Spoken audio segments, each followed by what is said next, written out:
Okay, we are going to return to our regular session. The first item is item 3.6, Economic and Workforce Development Plan. Program Expenditure Plan.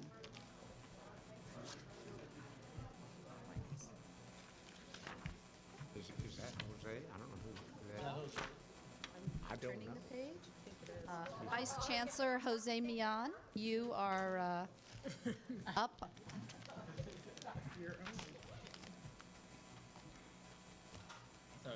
I will be honest, we have quite a bit to do in 2.5 hours, so brevity would be appreciated. Thank you. Members of the Board, Madam President, Chancellor Scott, I am presenting the issue of the Economic and Workforce Development Program Expenditure Plan, item 3.6. The expenditure plan was approved by the Economic and Workforce Development Program Advisory Committee on October 10th. It is now presented for your approval. As in past years, this is a general contour of the amounts that we're going to be spending. Specific grants, however, are not related until we've issued the announcements for the grants competitively and we score and rate the grants, which will happen shortly after approval. So with that, if you have any questions, I would move for your approval. I don't see any questions. Is that correct? Second. So moved. Second by Member McDonald. All in favor, say aye. Aye. Opposed? Abstentions? Thank you. Item 3.7. Item 3.7 is the Career and Technical Education Expenditure Plan. Earlier, you know, as in the contracts and grants session, we talked about the SB 70, AB 1133 funding, but this expenditure plan relates to the federal Perkins plan that is spent on career technical education, not the Prop 98 SB 70, AB 1133 monies that we talked about earlier this morning. So these are federal Perkins dollars that we split with the Department of Education, and as you can see in Appendix 1, the total allocation to the state federal Perkins dollars is $127,991,502. These amounts relate to the allocation to the community college, which we split in a 60-40 split with the Department of Education. We get 40, they get 60. There's not much else to say about that except to ask for your approval of this expenditure plan of federal Perkins monies for career technical education programs. So moved, Madam Chair. Second. Thank you. Thank you. Any discussion? Seeing none, all in favor, say aye. Aye. Aye. Opposed? Abstentions? Thank you very much.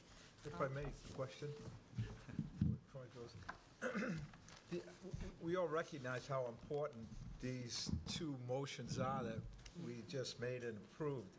About $150 million between the two motions. That's considerable sum of money. I just wonder if at some time, maybe toward the end of the year, we could have a report on the impact that we feel these programs and others have made to the state of California in ways that we as board members can articulate and promote the importance of the system. That may be hard to do, but I think it would be helpful if we could do that. I mean, it's a lot of money. I think all of us are confident it's a great investment, but it would be important to know what that return on the investment has been after it is all over. And I think if we can get a report of that type, it would be beneficial, at least to me, I hope to the other board members as well. Member McDougall, if I could just answer Member McDougall's concerns. There actually was a publication that was published a few months ago by my colleague, Vice Chancellor Terry Carbaugh, in which she outlined the impact in workforce development programs that the community colleges have on the state's economy. And if you don't have a copy of that booklet, it's a relatively small booklet, but it outlines the impact in terms of percentages of occupations that we produce, annually, and we can make sure you get that. So in addition to that, you're saying an annual report.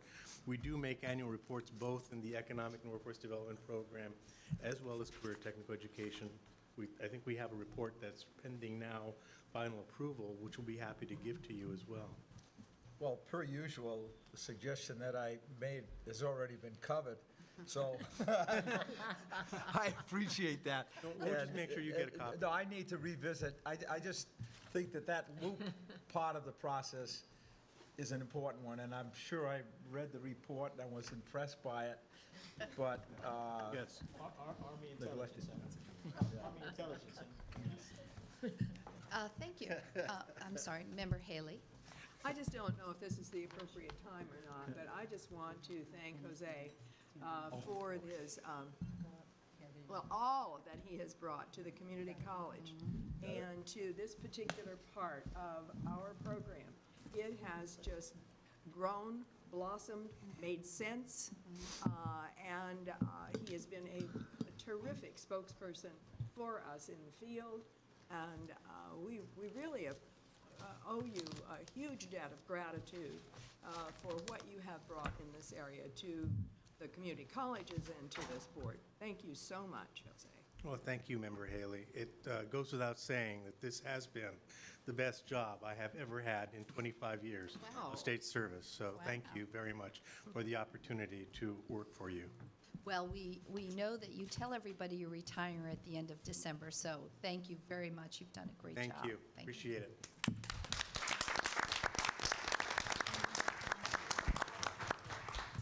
And thank you for your brevity. We are moving on to item 4.2 at Mr. Lanning's request. He has, Dr. Lanning's request, he has some guests with him, so please come on up, update on the activities for the Foundation for California Community Colleges.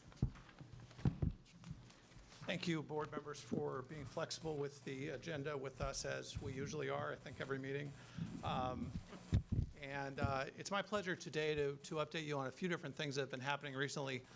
Most recently, and four members of this board were at the Network Symposium that occurred last month in Rancho Mirage. And one of the highlights of that event was honoring Southern California Edison for its philanthropy toward the community college system in California the past several years, and in particular the past 2 years, with major investments that they have made in the community college scholarship endowment statewide. That, of course, is part of our OSHA initiative.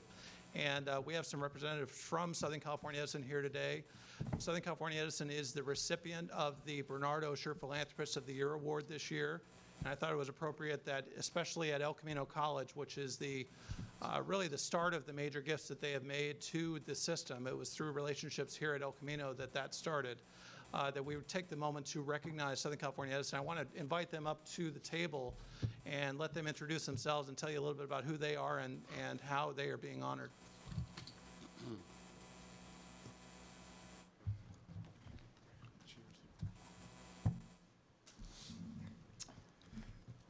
Good afternoon. My name's Tony Williams. I am Southern California Edison's manager for community involvement.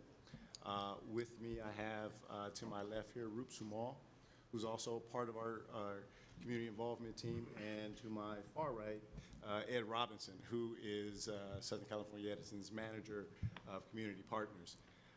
It is certainly with great honor and distinction we sit here before you today, and last week received the California Community College's distinction as Philanthropist of the Year, as given by the Bernard Osher Foundation. As you all well know, Southern California, we're a huge supporter of the California Community College system.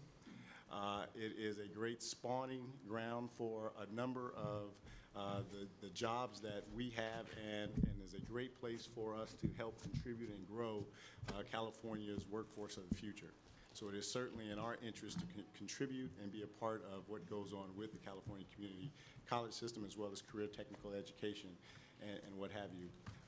And at Southern California Edison, we are very much in support of programs that support the California Community College. Our giving certainly has supported that through the years, and it is certainly our intent at a strategic level to continue to provide support to the California community college system. Not only do we give our money in support of California community college systems, but we give our time and our people support as well. I sit here before you not only as a Southern California Edison employee, but also as president of the foundation for the Compton Community College District. So we not only provide financial and monetary support, but we also provide our resources as well. So again, it is with great honor and distinction that we sit here. We thank you and the Bernard Osher Foundation for acknowledging our work with the California Community Colleges, and we look forward to continuing our relationship with the California Community Colleges. Thank you. Thank you. If we could, I'd like to take this opportunity, if we could, to have a picture with the chair of the board and the chancellor with our individuals here. And I want to note that the two gifts most recently made by Edison totaled $1.4 million for scholarships for community college students in green technology job paths at community colleges in the service areas that Southern California Edison serves. So we're very, very excited to have their continued support, and they constitute the single largest corporate donor to the campaign to date at that $1.4 million level. Wow, terrific, nice, very nice. And say something. And I'll Paul, be back doesn't with an that update. mean then that in turn the Osher Foundation will be giving $700,000 to? They, in fact, already have, yes. So the total commitment results in $2.1 million. Right. And I have another story to tell after this, but first we're going to take a picture. If we could.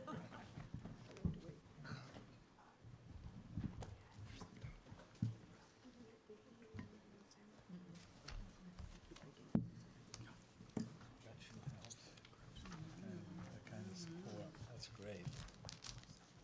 I'll catch you when you come back. We'll go outside. Thank you so much. Yeah, thanks a lot.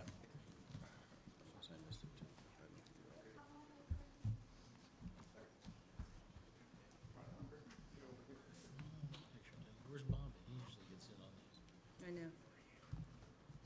How come Bobby's not on? Because I'm down here. But guess what? Okay. You're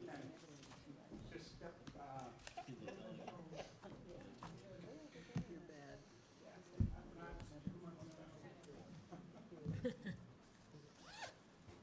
Okay. Jack's amazing. Jack is amazing. Jack is, He's such a the way he does the shreds and things. he is so good. Isn't he? Thank you. Into the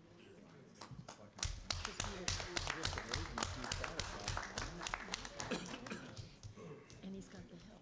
Those two things together, the health and energy. Yeah. So talented. That's funny. Did you hear me say? Yeah. Are Okay. yours good? Okay. No, I haven't found. Sometimes I don't wear them. Most of the time. So the campaign continues, and I'm happy to say that we're now at nearly $54 million in an endowment that 2.5 years ago did not exist. That endowment provides scholarships for students throughout the state of California already and continues to grow, and in so doing will continue to provide more and more scholarships for students throughout the state. And those efforts to raise that endowment money, of course, could not happen without Edison's support. And I will say that those of you who were at the symposium heard Jim Kelly, the Senior Vice President for Southern California Edison, tell his story. We didn't know sitting down at dinner what his story was, but he is a community college graduate who owes his entire life and his success in his career and personal worlds both to being a Rio Hondo College graduate. And the story he told in very short fashion, I think those of you who heard it would agree, was probably the single most moving moment of the entire evening. And bookending that was, I think, the most exciting moment of the entire evening, which was a presentation that we heard from a gentleman who is here to speak with you today as well. And I'd like to tell you a little bit about him, if I could. He is a Grammy-nominated and American Music Award-winning, an MTV Award-winning producer and manager. He's the architect of We Are the World. He is the architect of NetAid, and he is the architect of Hands Across America. And we're excited to also acknowledge the fact that he's managed many of the great performers in our lifetimes, from Kenny Rogers to the Eagles to the Bee Gees and so on. And I'd like you to watch a little bit of a video about him as we get ready to introduce him here at the table. I want to talk to you about accomplishing the impossible. Ken Cragen. Ken Cragen. Ken Cragen is the man behind the careers of Kenny Rogers, Lionel Richie, and many others. Ken has been my manager for over 26 years. He's helped make superstars out of many of the entertainment industry's top talents. It's easier to accomplish the impossible than the ordinary. He developed a project known as Hands Across America. He mobilized a megastar cast to create and perform We Are the World. Ken Cragen is the master here. The things I've done that have been successful, impossible as they may have seemed, have had substance to them. Bottom line, you can't sell anybody anything unless you get their attention. It's a great pleasure to welcome Ken Cragen to the table right now. And we're anxious to hear from Ken and talk about a project that we kind of dreamed up at the symposium last month and got great reaction from the crowd. And I think we'll get a hopefully very positive reaction from all of you as well as we move forward. So welcome, Ken. Before I sit down, I should tell you, I pulled out of my closet today a jacket I haven't worn in 25 years. The great thing is it still fits. Oh, my, look at that. It is, if you look at the video of Hands Across America, I was either at the end of the line or the beginning of the line, depending on whether you were in New York or Long Beach. But this is the jacket that I wore that one of my friends made for me for that event. So I thought it was appropriate today because we're talking about doing something pretty exciting here and going a long way towards raising the rest of that endowment fund with this project. And it all really happened at the symposium with Paul actually sitting on the other side of me here and the gentleman, Jim Kelly from Edison, on the other side. And when we started to talk about this, Jim said, I want in on that. And that's when it became a reality. I'm going to show you here. Let me just tell you briefly about the original. I don't know how many of you were actually stood in the Hands Across America line. Anybody here? Perfect. Yeah, that's about what I see usually. And most of you, I assume, know about it. When I was presented this idea, I said I was presented the idea of Hands Across America with the phrase by the gentleman. He was a publicist for We Are the World, which I had just done. And he was trying to find ways to promote We Are the World in a larger sense after we had the record and everything out. And he said, don't laugh at this, but what if we put people holding hands from New York to Los Angeles singing We Are the World? It was at a New York performance in the New York City Ballet, and it was intermission. And I said to him, I'm not laughing because I said it's just possible enough. It's just impossible enough to be possible. You know, I felt, and the speech I gave the other day at the symposium was accomplishing the impossible. I've always felt that it was easier to accomplish the impossible than the ordinary.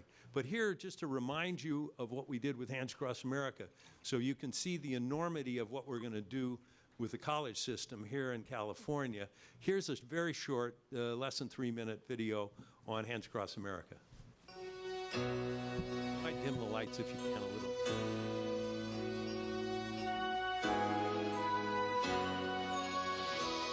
I mean, the idea of 6 million people standing hand to hand from one end of this country to the other, everybody thinks, I mean, there's no way you can do this. And the truth is, it's just impossible enough to be possible.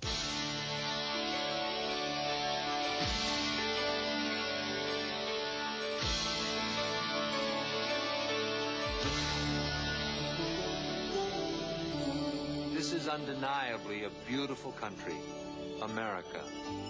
The word alone conjures up a host of images, cultures, and landscapes. But America is more than mountains, rivers, and deserts. America is an ideal, a spirit, a conscience. One Sunday in May of 1986, 6.5 million people joined Hands Across America. Oops. It was the largest community gathering in this nation's history. How and why is quite a story. And the idea of holding hands is very simple. We want you literally to do that, to join hands and form a human chain across this country from LA to New York, from New York to LA. We're going to be using probably our own Guinness Book of World Records. It'll be the largest amount of citizens ever to participate in a community event. It'll be the largest amount of volunteers. Probably almost 40,000 marshals will be used on the route in this event. The largest amount of celebrities ever used in an event at one time. The most number of people ever raising their voice in song. And as Marty said, probably the most amount of porta potties ever used in the entire history of this country.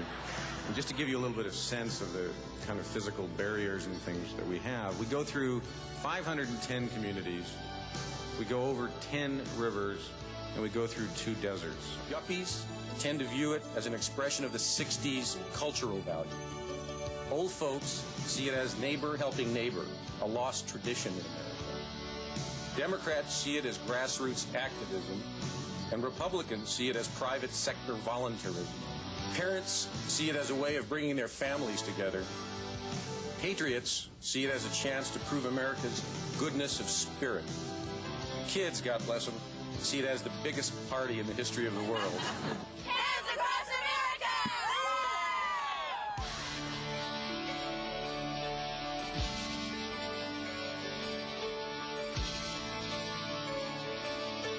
This, I think, is one of the most wonderful letters. It's just a note from a little girl, Jennifer Johnson. She says, I'm sending you a contribute of 12 cents to Hands Across America, and I'm so proud to be part of it. Thank you, and God bless you all. P.S. More is on its way. Hands Across America went through 17 states from New York to LA. It had a staff of 400 and about 35,000 to 40,000 volunteers. It raised $34 million, and most importantly, it spurred the government to release $800 million to feed women and children in the U.S. That was money that the administration had been sitting on, that had been approved by the Congress and the previous Congress, and they'd been sitting for more than a year with it.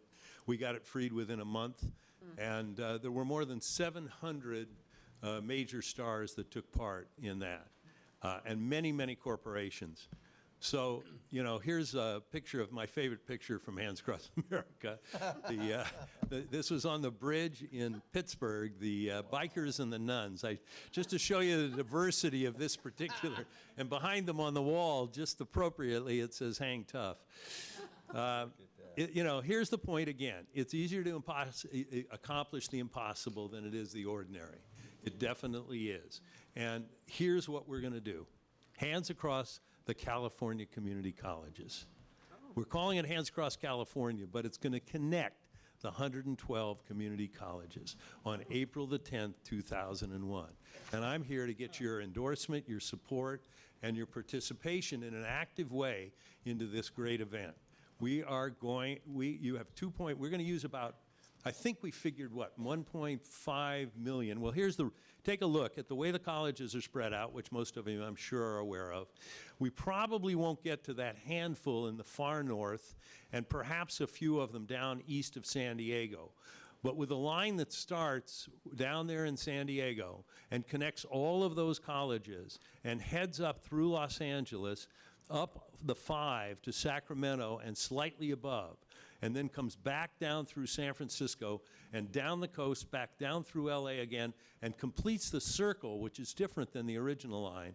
We will have completed a circle in California, connecting all the colleges with the exception of those that are way, way, way up. And hopefully we can bus students down from those and other people can come down. We went through 17 states. We didn't go through all the states in the U.S., but people came from every state to be in the line. And we see that as something that we can do here. You know, the line went everywhere, and it will be an amazing, amazing event. You know, here's the primary goal: to help raise the balance of the $100 million endowment fund.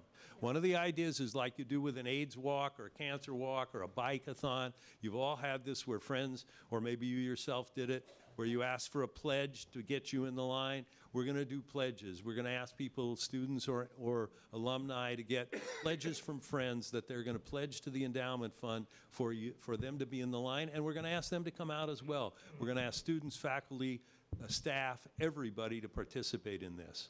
Though that's the primary goal. That's Hands' primary goal. Here's a shot of the line in New York in the park. The secondary goal, call attention to the role of community colleges and the importance to the state and the nation. That the amount of press and the amount of coverage that you will get for this will be phenomenal. I promise you. It will be everywhere, not just in this state, but nationally. It will get enormous, enormous coverage. So that's secondary goal. Here, the line, I'm sure, will take it right through Disneyland like we did before, okay? And one more goal, have a lot of fun and do something that the whole community college constituency will talk about the rest of their lives. That's certainly what Hands Across America did for you folks who were in it. You know that. I'm sure you can remember vividly that experience. There is always a need nowadays when we have so much social media and so little interaction where we really go out and touch the people in the community, that these events spur enormous emotional content, and huge publicity, wonderful opportunity for media. And it brings out all kinds, even the dog here in front of the Washington Monument there. Here are some facts. The line will connect most, but not all, of the 112 campuses in California. The line will make a complete circle from San Diego in the south to Sacramento, San Francisco in the north, and back down to San Diego. And it'll take approximately 1.5 million 1,500,000 students to do this, not just students, but people in general. It probably will go up further towards 2 million. That's based on a line of 1,136 miles, which is the sort of crow-fly route that covers most of the colleges. We're going to, in cities in Los Angeles and San Diego and San Francisco and other places, try to connect all the colleges in that city so that the route, we're mapping it out now, will connect them all. So that's going to add people and miles to the thing. But it still will be something under 2 million. I'm hoping that maybe we can get 1 million of the students to participate. A lot of them, I have a daughter who's a 20-year-old and a junior at UC Berkeley, where I grew up when my father was a professor for 42 years. And I know that she makes plans to go out that day or that night and not much ahead. We had 2 million people signed up on the original line when that day came, and yet 6.5 million people came out. So don't worry too much if you don't see huge numbers before. They will show, if we make this the way we think we can, if we bring it to critical mass, where it's the event that you want to be part of, and it's the activity that you really want to have to tell people that you are in, we think that people will come out in massive numbers, maybe far exceeding those figures that we have. So there's another couple of shots from the event. These are all around the Washington Monument. There's Disneyland again with Frank Wells, who at the time was the president of Disney, in the white shirt there and the khaki pants in the middle. It's a truly, truly spectacular. And the reason I'm here today and Paul has brought me is to get the following from you. First, we want your support. Thorough support for this project. We already have talked to the Student Senate. I've done the symposium where this whole concept came up. We already have considerable interest from Edison in being a primary sponsor. We have all kinds of other possibilities there. We want the governors on board. We want you out in the line. We want you to plan to bring your family and your friends and stand in the line in the areas that you're in. We want you to help us identify and reach out to other sponsors. You all have contacts. You're all prominent in your communities and in this state. We want the people that you can connect us to, because the sponsorships here can be substantial and can help us get to that endowment figure as well. Contribute to the outreach of your own companies. Anybody can stand in this line. Bring your employees and your friends and your families to this line. And then we're wide open to ideas. You know, this has only been done once before. It was done 25 years ago. Much has changed in that time. The great thing is we have the internet now. We have the ability with social media to communicate to massive numbers. Who knows what we can do? But any idea is open here. The only thing is, does it help us fill the line? Because filling the line will ultimately serve our objectives. So keep that piece in mind. Basically, that's it. Hands Across the California Community Colleges, or Hands Across California, or the shorter name. The website will be up this week. Facebook is up. And I'm here to answer any questions that you have or any thoughts you have about it. Well, thank you very much. How wonderful, wonderful, wonderful. I'm excited, and I do plan in advance, so I have nothing on that day. So thank you. I appreciate it. Member Baca. Is the SC Trojan band somewhere? No, it was the College of the Deserts band, wasn't it? Well, the College of the Desert band, but you know, I'm SC guy. So Yeah, when I did the symposium, and I usually do it, but I thought today it might be a bit much. We usually bring marching bands through, but we'll have those marching bands in the line. We had 5 weddings in the line during Hands Across America. We had a birth somewhere along the line. We had people, we went through, when we went through some water areas, rivers or lakes where there was no way to get across, they put scuba divers and people in boats, and they held hands across them.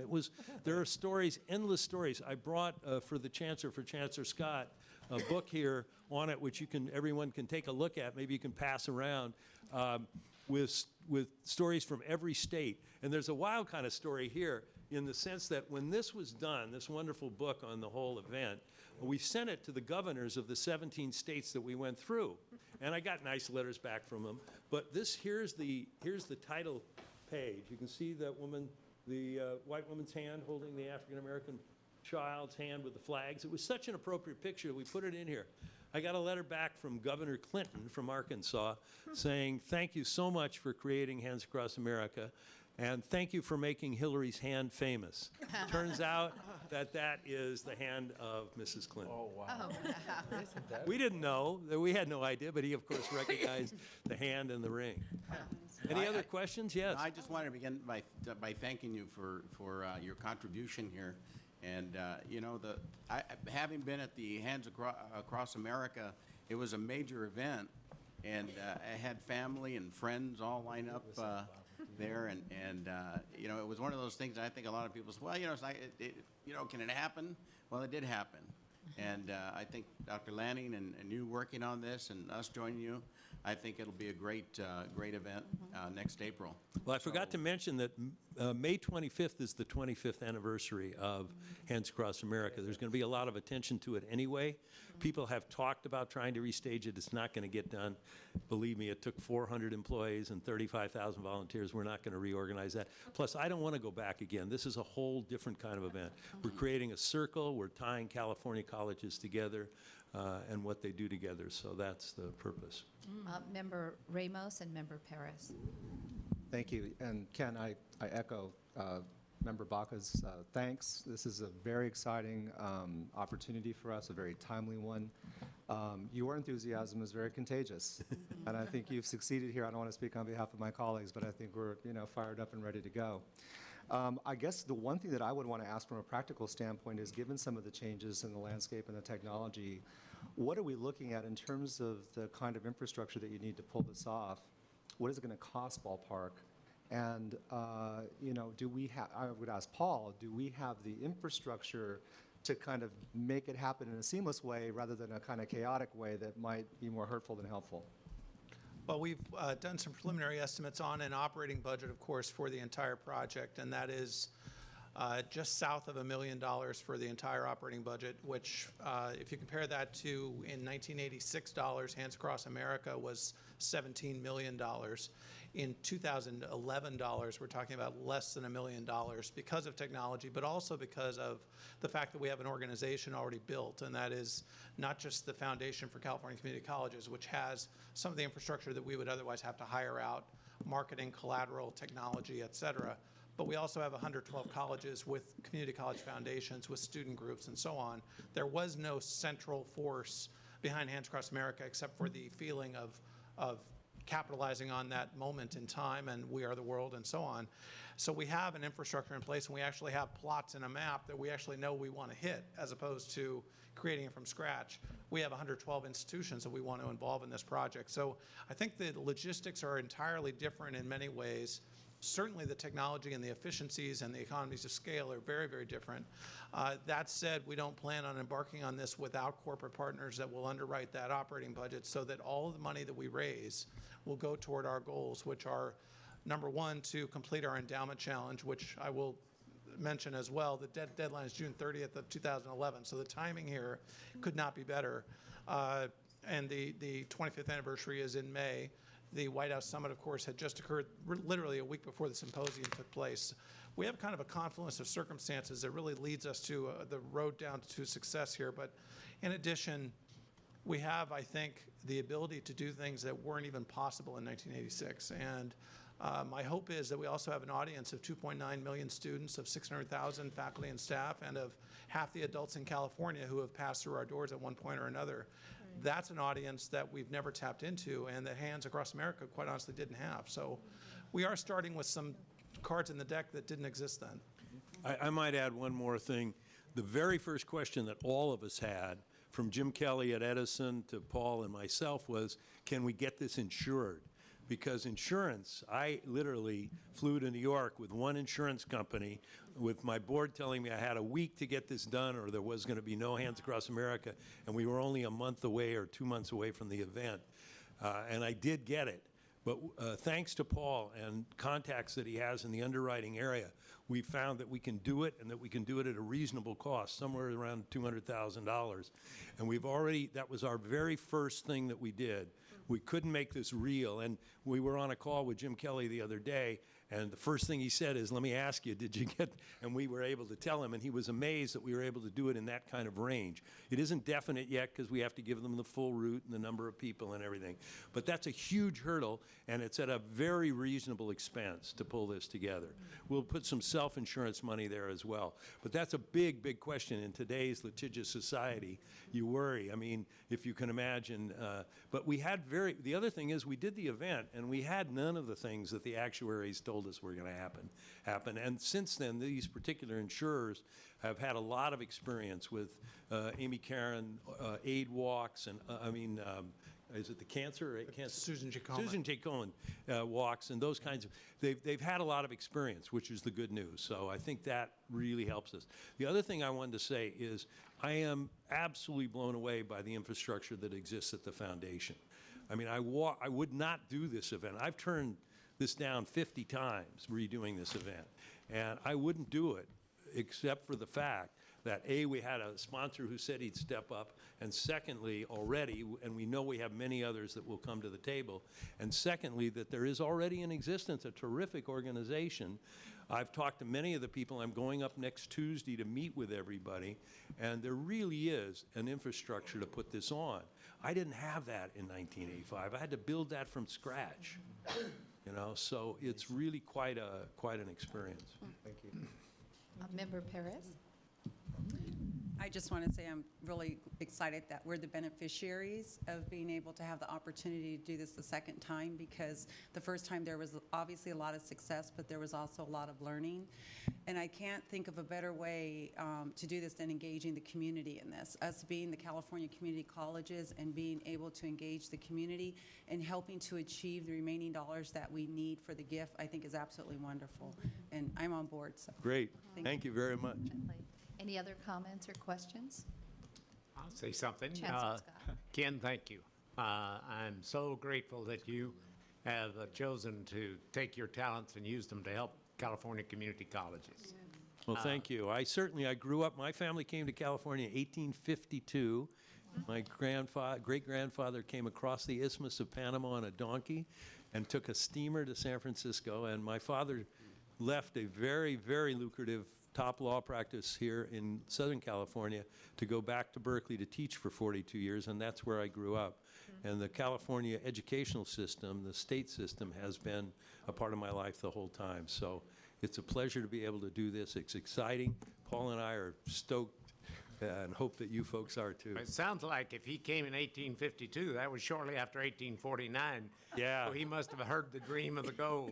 He got there too late for the gold rush, so he opened the first furniture store in San Francisco on Market Street. Yeah. You know, the people who made the money off the gold rush were not the guys who found the gold, it was the guys who sold the shovels. That's right. And all the rest of the Well, the other part of that story is in 1906, was it, the earthquake in San Francisco? He lost everything. The whole place collapsed and burned down. He went around in his carriage saving people, and he went in, and he had no insurance. So the next thing he did is he went in the insurance business. Yeah. I wish he was still there today. We would have gotten insurance for this. Well, this is very exciting, and I like the idea of how infectious it can be to go from community college to community college and selling the students on it and all the backers of community colleges. So certainly I'll enjoy joining my hands with people on that date, and using what influence I can to help get the word out. Well, you saw we got the last week, we finally got President Reagan to come and let the line go through the White House portico. Oh, wow. Yeah. There's another little story, if you indulge me for just 1 second about that. You see a lot of times, what's her name now? She's on CNN all the time. Yeah, Donna Brazile. Donna Brazile was my organizer in Washington, D.C. And there was a guy named Mitch Snyder who was a homeless guy who organized the homeless in D.C.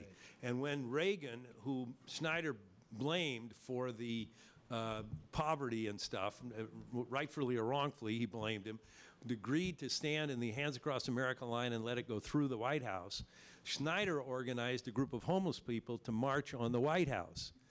Donna Brazile went out and got the littlest kid she could find and formed a barricade of children across Pennsylvania Avenue and blocked the access to the White House so they couldn't get through. Yeah, it's there's 100 stories like that. Some of them are in this book. I think you'll enjoy it. We're just going to have a great time. It's going to be a lot of fun, but we need you all. We need everybody. Right. You know, to make this a success, it means everybody.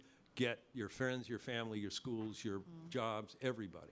That's the way we're going to make it work. Thanks. Well, I think the tone of the board is that we do support this, so thank you very much for starting it, and we'll keep working with you.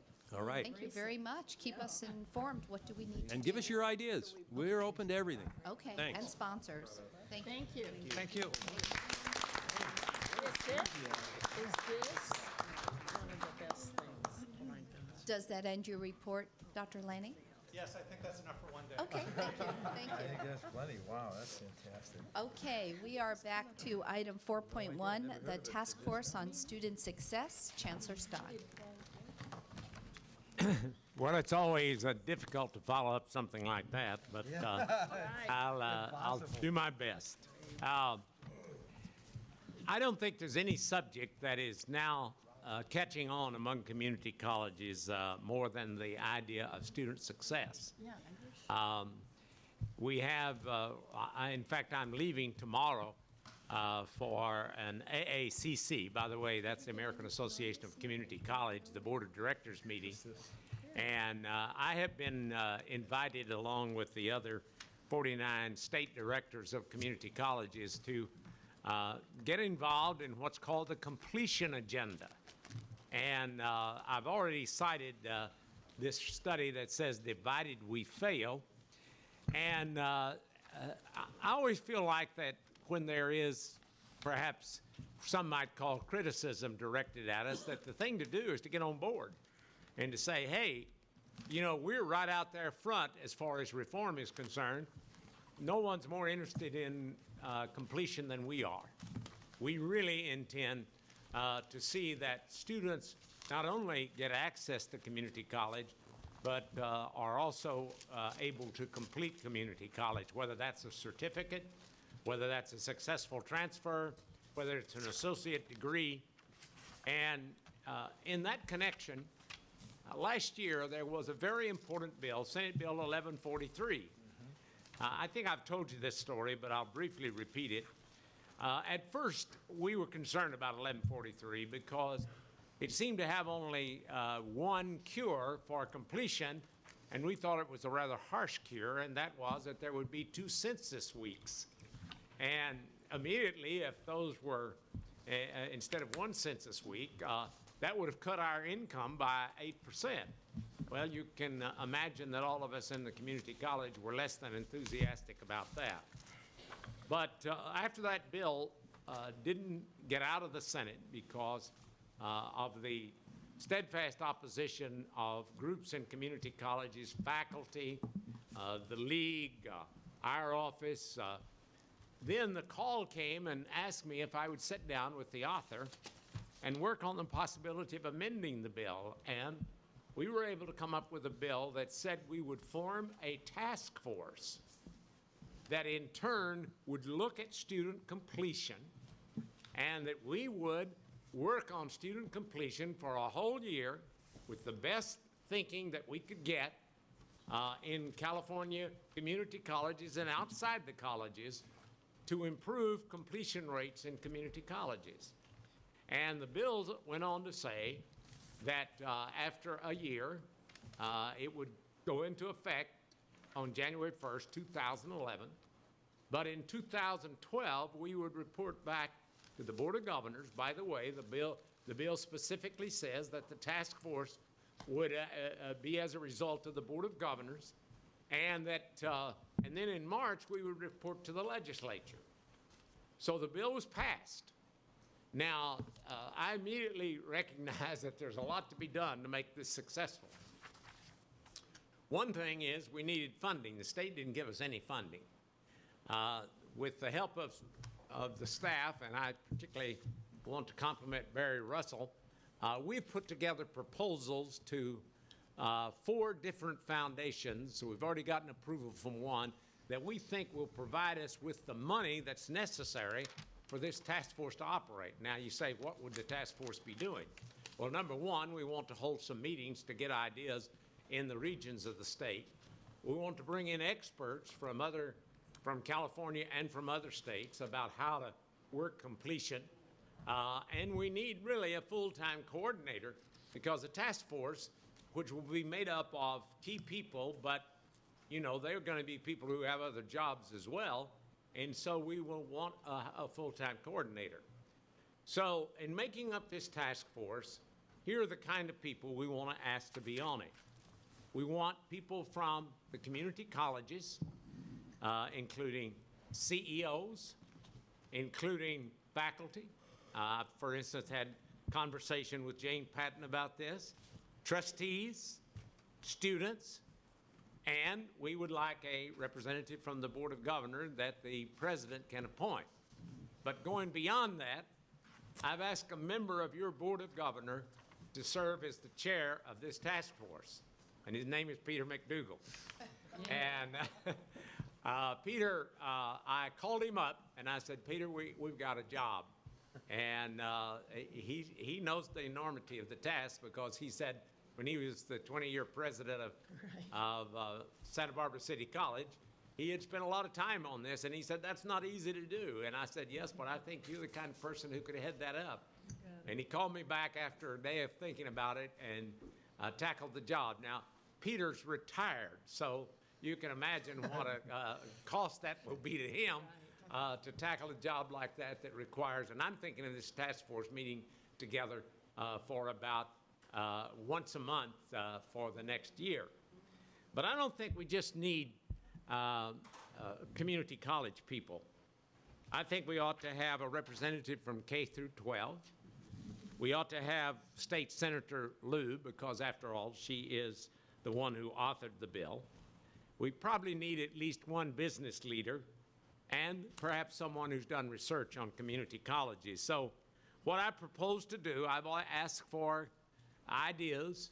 What I propose to do is, you know, after all, it's going to take a commitment of time, so I can't tell you who all's going to serve on it, because some people will just have to say, well, I'd love to do it, but I don't have the time to do it. And we're calling for recommendations and so forth. And so by the next meeting, or maybe even before the next meeting, we should be able to announce the makeup of this task force. You know, we had what I really considered a great victory this year in the transfer bill. I think when I first arrived in this job, I began to think, what is it that we ought to try to accomplish together? And I realized that completion, student success, is probably the most exciting topic that's abroad today. So I wanted to present this to you today and tell you what the plans are, and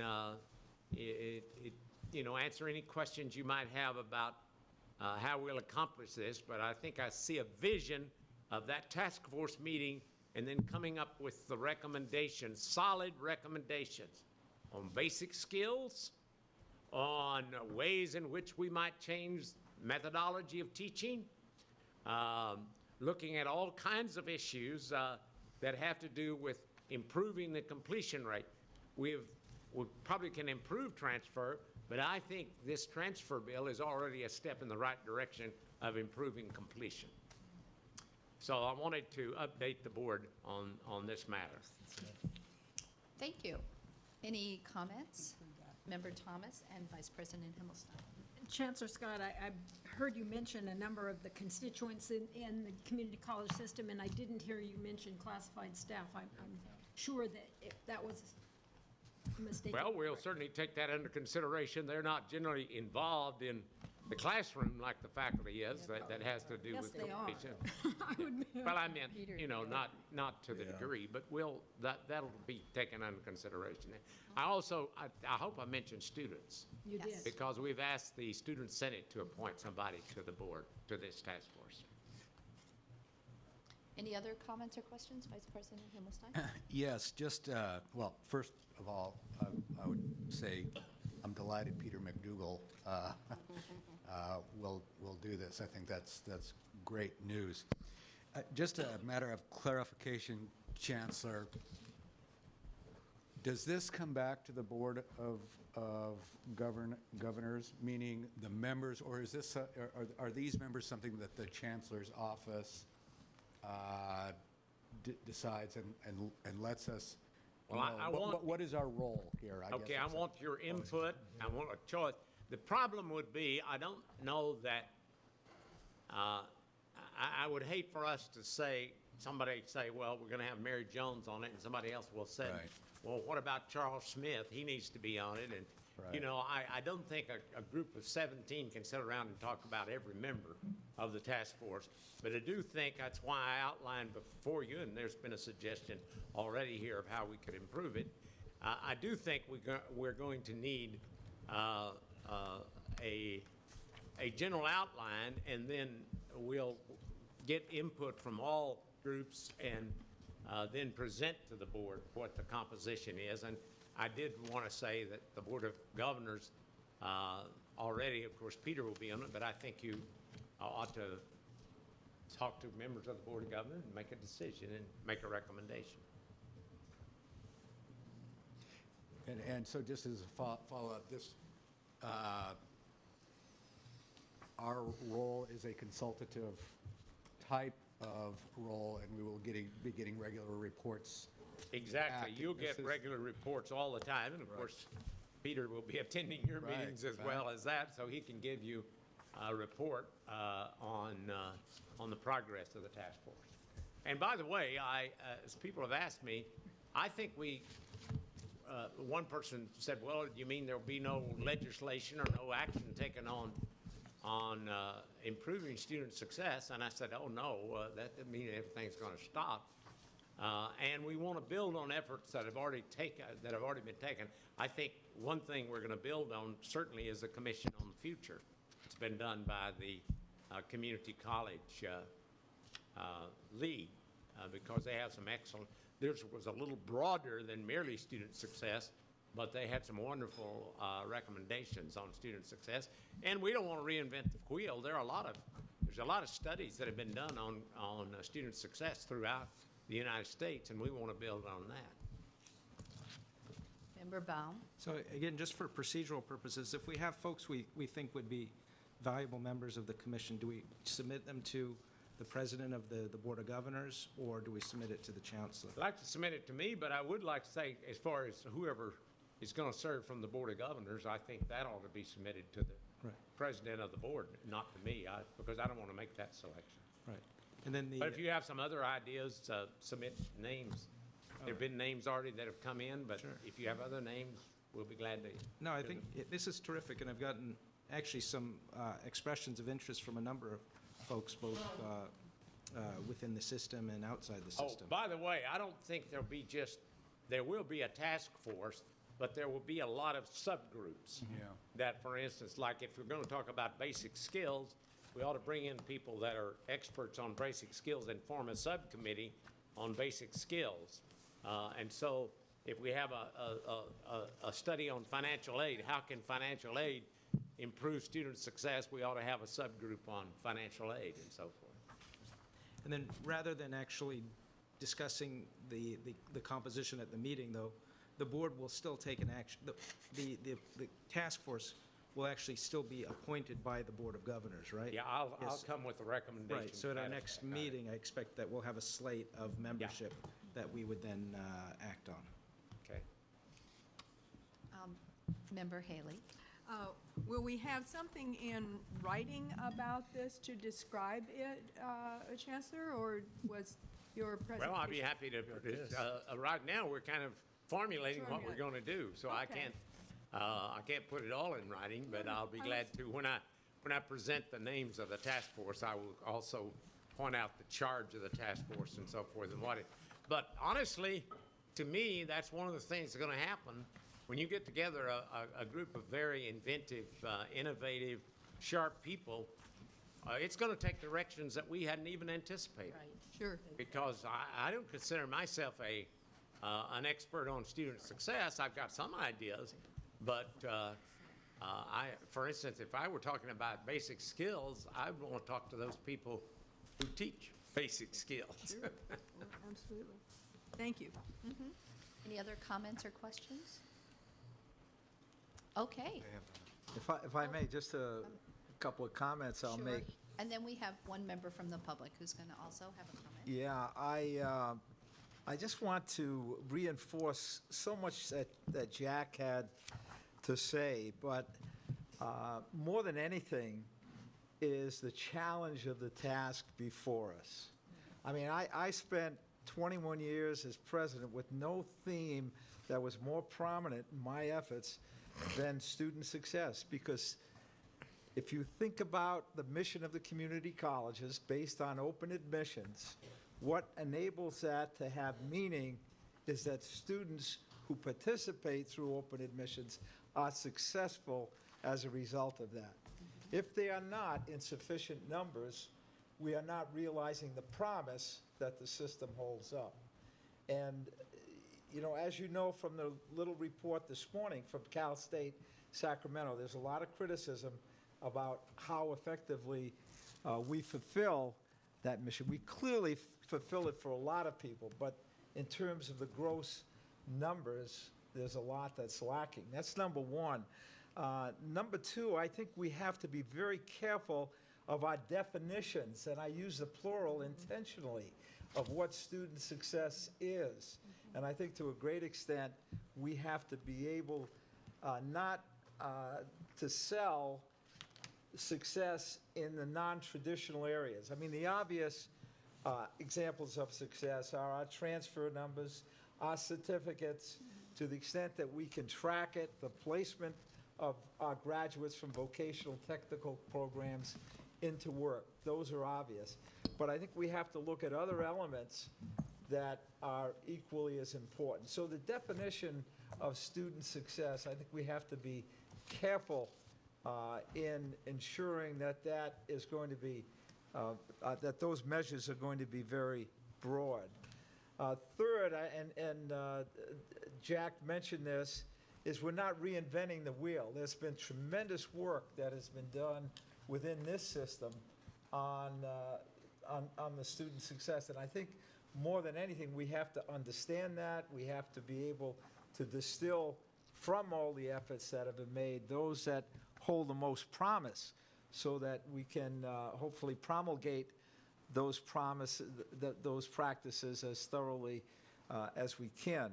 And then, as also was mentioned, there's probably more underway at this particular time than there ever has been in the most recent history of community colleges. Some of that has been pushed by the President's Summit on Community Colleges, but equally has been the Gates Foundation initiatives pouring hundreds of millions of dollars into looking at community colleges. We have to absolutely tie in with all of those efforts so we're able to distill the best findings, the best outcomes that they are yielding with their efforts, and incorporate those into ours. And I think last is just a sense of expectations and reality. This is going to be a tough job. Yeah. It's going to be a very tough job. And the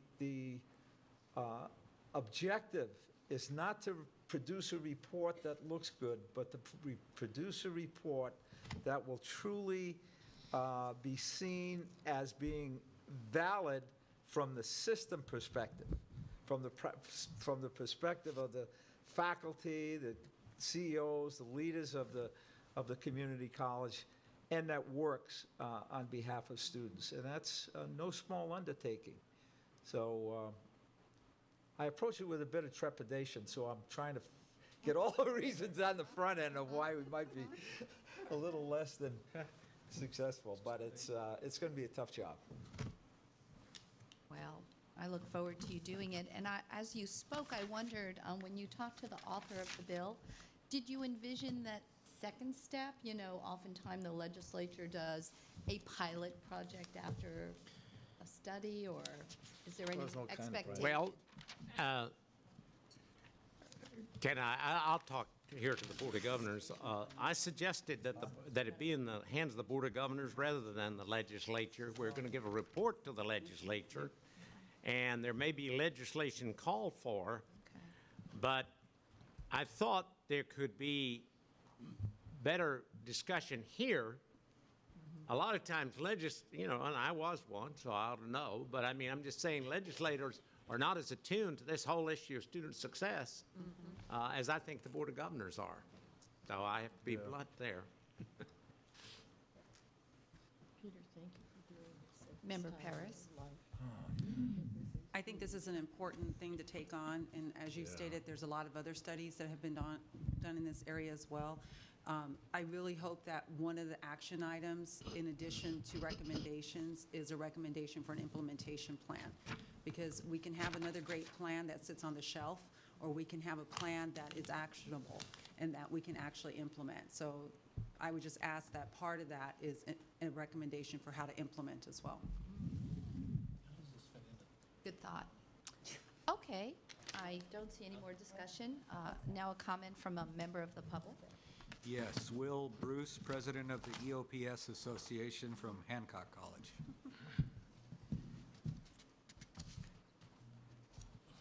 Madam President, Chancellor Scott, board members, thank you for letting me speak. My name is Will Bruce again, president of the EOPS Association. First of all, I'd like to thank Chancellor Scott and other board members for also always resonating restoration of categorical funding.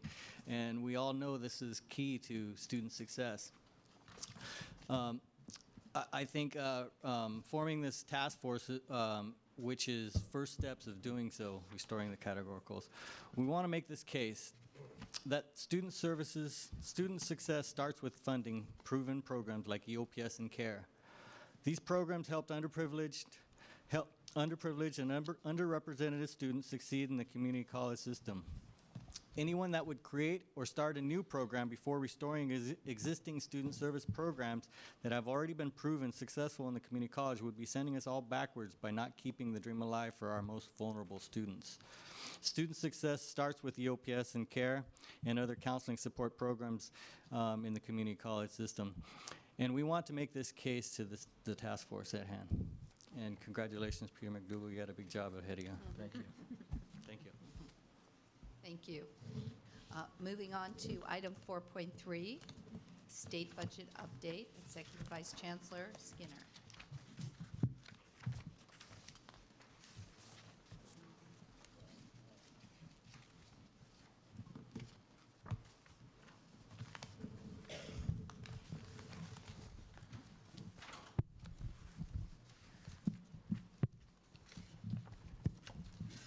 Good afternoon. During the morning session, when we were discussing the faculty obligation number, we had the opportunity to touch on several of these budget items, several features of the enacted state budget. So I think that will allow us to move through this a little more rapidly. So that'll be my objective here. Feel free to slow me down and ask more specific questions if you have them. So the budget was signed by the governor on October 8th. It was 100 days late. It's the latest budget in state history. It beat the previous record that was 85 days from 2 years ago. you know, I think from a big picture perspective, the budget package that was adopted, it closed an estimated $19.3 billion gap. 7.8% or 7.8 billion or so of that was through cuts, and then the remainder through a variety of borrowing, improved revenue assumptions, and other tricks, smoke and mirrors, such as the deferrals that were in our budget. You know, I think most observers characterize this budget as probably one of the shakiest in recent history, maybe all of California history, and many of the folks who I spoke with, who worked on this budget in the Capitol and the other agencies, are, you know, the conventional wisdom right now is that there's a fairly high probability this budget will prove to be out of balance and require some type of a special session in the near future. And the timing of that is going to be, I think, well, I mean, there are a couple things. One is time will tell whether it truly does fall enough out of balance that it requires action.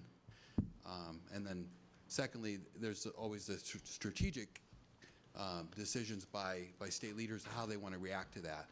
And we've got a new governor coming in, and I'm sure that's part of what he's going through right now is sizing it up and figuring out, does he want to do a special session in January?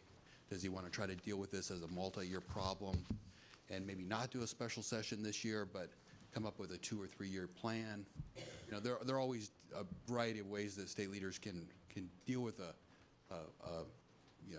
crisis such as this. So we're going to have to watch and wait on that.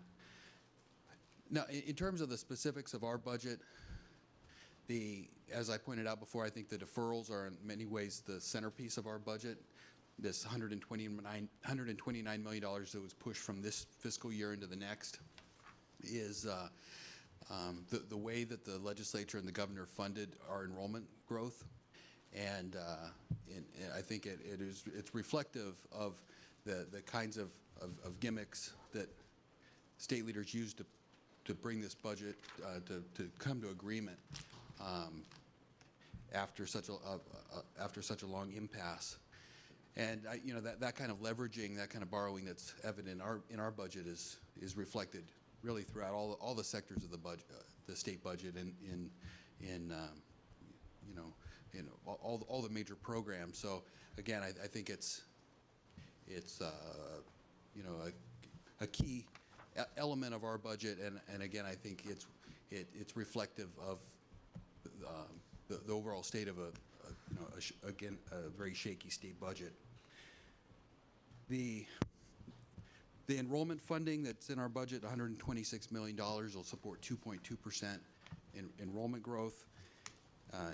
In reality, what that's going to do is it's going to allow us to buy back some of that workload reduction that was part of the 2009-10 budget. So we had $190 million that was cut out of our budget, and we pushed districts' enrollment caps down. What we're going to do with that $126 million is to raise those caps back up evenly by 2.2%.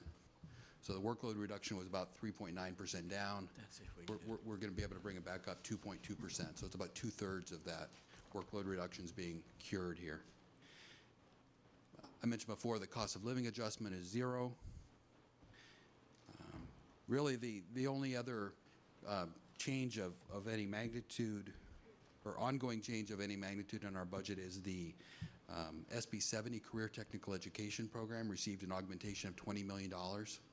So the base funding was $48 million, and in the kind of the late hour negotiations, an additional $20 million was provided for those career technical education programs, largely at the urging of the governor, is our understanding.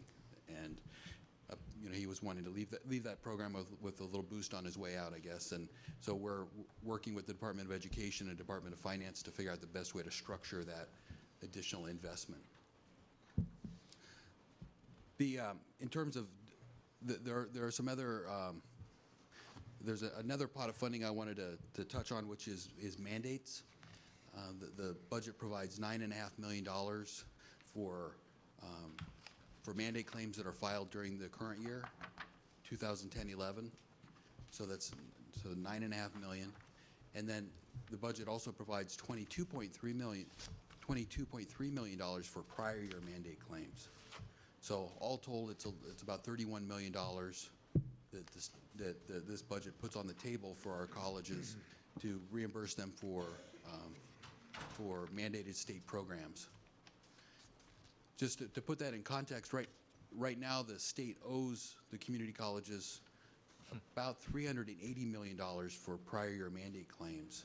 So this $30 million is a down payment towards that, but there's still a significant liability there, a significant debt that the state owes the colleges. The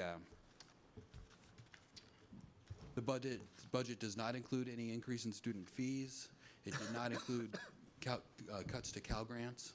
So those are a couple other features I wanted to note. And then lastly, I thought it was worth mentioning that the governor did veto $60 million out of our budget. There were augmentations that the legislature had inserted to expand workforce training programs. There's a $25 million augmentation to economic and workforce development. And then there was another $35 million that was provided to backfill to help restore funding for our categorical programs, our student services programs. And so that $60 million was vetoed by the governor. The reason he vetoed it was because the funds were provided to us through a deferral mechanism, meaning that $60 million was included in this recently adopted budget package, but the colleges wouldn't actually have received those monies until July of 2011. And the governor, in his message, essentially said, that's not sound budgeting. That's, we can't afford that, and so I'm going to veto the monies out. So that $60 million was vetoed. So I think if you pull back and look at this, it's largely a flat budget. There are a few features to it, such as the mandate funding and the SB 70 augmentation, but the enrollment funding was largely made available because we had a similar amount of money deferred into the next year, and so it's almost a wash if you think of it that way. I think in a lot of ways the good news in this budget is that the colleges were not cut further. You've got a state budget problem of $19.3 billion, and to emerge from that without additional cuts in base funding, I think is noteworthy. There are a few other segments in the budget that could, can say that. Most sectors of this budget actually did receive additional base cuts. And so, while it's not the budget we had hoped for, it's definitely better than it could have been. And I think as I've been talking to CBOs and been getting the word out there about it, we've been emphasizing the need to make sure that these additional resources, the enrollment funding in particular, is focused on meeting the most pressing core priorities of our system. And Chancellor Scott sent a memo out to the field, to the CEOs, and generally broadcast to the field, talking about the need to focus on workforce training, basic skills, and transfer. And so I think that's the task that's ahead of in front of our districts right now, is to make sense of that budget, to assess the risks that are in it, and then to leverage those dollars to their maximum extent in terms of meeting those core objectives. And I think that the public and the legislature and the new incoming governor are going to be watching us, and I think there is this continuing kind of air of skepticism, I think, in the sense that everybody's not directed specifically at the colleges, but just in general. I think the scarcity of resources, I think, has forced everybody, but state leaders, the legislature, the governor in particular, to ask hard questions about what is the value that's being added through this public investment. And I think that's a conversation we're going to have to be willing to take part in over the course of this next year as we advocate for our budget. Luckily, I think we are doing tremendous things for California, but it's an environment where we're going to have to tell that story about how we're stepping up and providing critical workforce training and access to education, and that and I think we're going to also have to demonstrate, linking it back to the last item, I think we're going to have to demonstrate how we are making significant steps towards improving student success, that we're using our base funds efficiently and effectively. And so it's going to be that, we're going to, that will be the, I think the tenor of the budget environment, throughout the next year is a lot of scrutiny over really all public investment, and a real, it's going to take some active advocacy on that front in order to protect what we've got. Thank you. Any comments or questions? Thank you for updating us. Sure. Sounds great. Thank you.